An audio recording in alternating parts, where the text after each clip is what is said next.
سلام كمي صنحو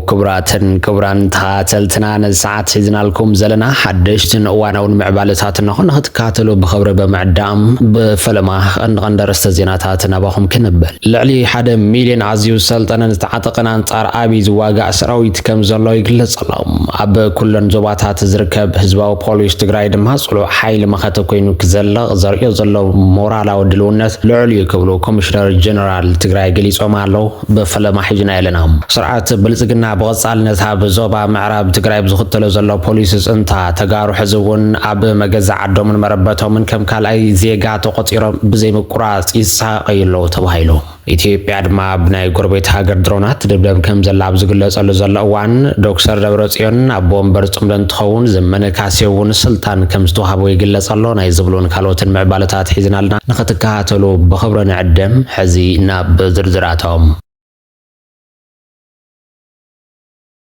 لعل حدا مليون عزيو سلطنة نستعتقن عن طار أبي زواجع سراويت مهلاو تحبرهم سرعات فيدرال بوشت إثيوبيا يخون بتخبابي حدا زسم بدو حيل كم زلوت تنت بوليتيكا إثيوبيا كل جزء خزارة بلو يسمع إذا سراويت يخون بوليتيكا وحيل دما بتجراي زركب سراويت تجراي مخانو زفلت خوينه حب جزء جنوسايد وج تجراي كع حيل إذا سراويت استرد أبي أحمد نزل متفاز كاله كله كجبر فتي اليوم هون برهز بن سراويت تجراي كاب كل عام فت نزموس أنا الفنتي أبي مكيتو ناب كلام عرفت سجاجيرهم انتهون جن لمون أبي حزب تجراي كيت أفويون كيس براي دك السنيلو عن طار حزب تجراي قاري طلع اليوم بمسرة زكوي تجوارو دما قبل على حزب تجراي كالي زور شاف نمكيادا بمن قصاص يركبالهم يهون مبارة تجراي كابحلو في تاريخ بممحار لو من صار أبين طلعتن أبي تبدلوا أكيبو حدوش من قصاص دا جبر خوينو زي من قصاص دما لو مزدفرالي أكلات صمرة فترة عزياب زجر من قصاص محلاو دما تحبريت أيو أردي زلام زي تفرالي معخنات حبيرتا حزمو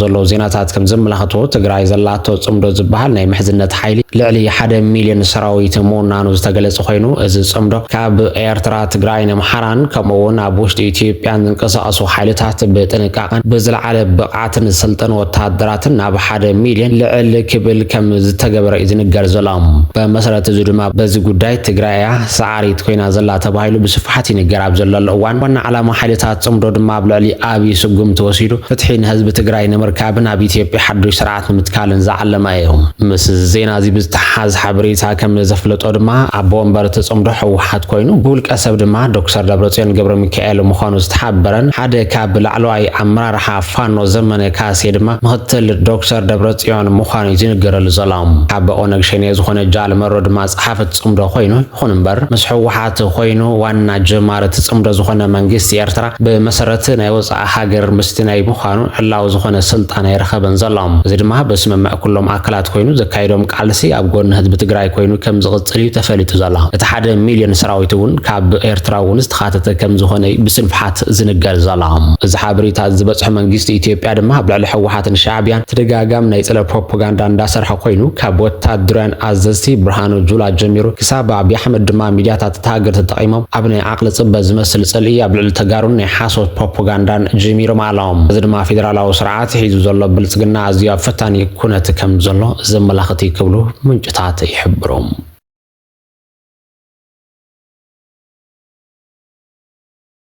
أب كل نزوبات زركب حزباو بوليس تግራይ ጽኑዕ ሓይሊ መኸተ ኮይኑ ክዘልቕ ዘርእዮ ዘሎ ሞራላዊ ድልውነት ልዕሊ ክብሉ ኮሚሽነር ጀነራል ኮሚሽን ፖሊስ ይሕደጎስ ይምሓቢሮሎም ካብ ክልል ክሳብ ጣብያ ዘሎ መሓወር ፖሊስ ትግራይ መንግስቲ ዘቐመጡ ኣንፈት መኸተ ተኸቲሉ ብጽንዓት ወነን ግቡእን ፍጻም ዘርእዮ ዘሎ ኩሉ መድያው ድልውነት ዝናድ ከም ዝኾነ እዩ ገሊጹ ዘሎም ኮሚሽነር ጀነራል ይሕደጎስ መቐጸልታት ኣብ ካልኦት ዞባታት ዝነበሩ ጻንሒት ዕዮ ኣብ መድረኽ ምይይጥ ኣባላት ኣመራርሓ መምርሒ ፖሊስ ዞባ ማእኸል ተረኺቡ ዝሃቦ አንፈተን ተሳለጠ ዘተንስዒቡ ፖሊስ ውሽጣውን ግዳማውን ሰላም ህዝብ ትግራይ ንምሓስ ዘርእዮ ዘሎ ኩሉ መዳይ ድልውነት መረጋገጽ ህዝባውነቱ መፍጻም ዝተጣየሸሉ ተልእኾን ምዃኑ ኣስሚሩሉ ዘሎም መነጽርታትን ጨቦጥ ኩነታት ትግራይ ከባቢናን ብዝግባእ ተረዲእና ካባና ተጽቢት ዝግበር ኩሉ ንምፍጻም ዘኽእል ዝተጣየሽናሉ ፖሊሳዊ ቁመና ዘጠናኽር ኢሎም ካብዚ ብዝብገስ ድማ ብዝተዋፈርናሉ ይኹን ዝዋፈርናሉ ዓውዲ ህዝቢ ዝሕብን ዕማም ንምትግባር ከም ዝተዳለው ኣረጋጊጾም ክብል ኮሚሽን ፖሊስ ትግራይ حبيرو زلاو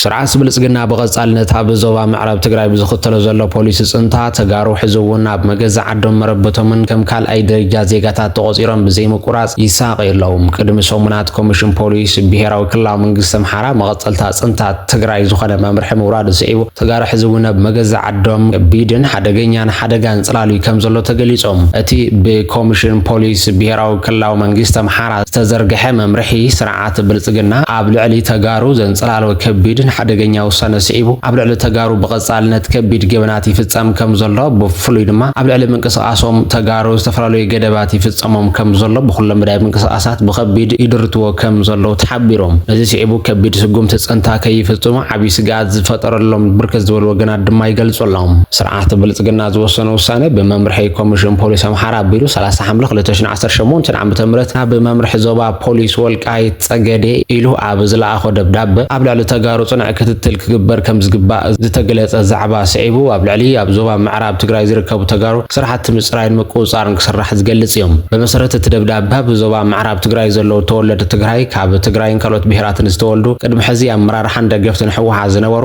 ኣብዚ ሕዚ እዋን ዘሎ ስላልፋ ፖለቲካ ንሕወሓት ይድግፉ ይለኣኹ ተባሂሎም ዝጥርጠሩ ተጋሩ ዘንጽላልዋ ሓደጋ ከም ዝኾነ ተረጋጊጹ ዘሎም ብልጽግና ብዝሕለፎ ትእዛዝ ኣብ ልዕሊ ተጋሩ ዝኾነ ምልክት እንትርከብ ኣድላይ ዘበል ሕጋዊ ስጉምቲ ክውሰደሎም ይዝእዝዝ እዚ ትእዛዝ ግብረ ሓይሊ ጸጥታ ትኽልል ብዝገብሮ ገምጋምን ዘቐመጦ ቀጻሊ ኣንፈትን መሰረት ከም ሓደ ቁልፊ ዕማም ተወሲዱ ክስርሓሉ ብትሪ ከም ዝተኣዘዘ እዩ ኣፍሊጡ ዘሎም ሁማን ራይትስ ዎች ቅድሚ ኣዋርሕ ብዘይቋረጽ ይቕጽል ዘሎ ምስጓጉ ተጋሩ ብዝብል ኣብ ዘውፅኦ መግለጺ ኣብ ዞባ ምዕራብ ብትግራይ ሕዚ እውን ዘይዛረየ ጽንታ ይፍጸም ከም ዘሎ ገሊጹ እዮም እቲ ትካል ኣብ ወርሒ ጥርን ለካቲትን 2026 ዓመተ ፈረንጂ ኣብዚ ሕዚ እዋን ነበርቶም ኣብ ዞባ ምዕራብ ትግራይ ንዝኾነ 40 ቃለ መሕተት ብምክያድ ካብ ታሕሳስ 2025 ጀሚሮም ካብኡ ዝሃደሙ 17 ሓዊሱን ንሸሞን ስራሕተኛታት ትካል ረድኤትን ዲፕሎማትኛታትን ካልኦት ክኢላታትን ኣዘራሪቡ ዝሰነዶም መረዳእታ ዕላውን ትገብር እዩ ነዚ ገሊጹ ዝነበረ ካብ መረበቶም ብሓይሊ ተሰጉጎም ኣብ ዝተፈላለዩ ግዝያዊ መዕቆብ ኣብ ከቢድ ሕሰም ዝርከቡ ተጋሩ በቲ ሕዚ ዘሎ ኩነታት ናብ ዓዶም ዞባ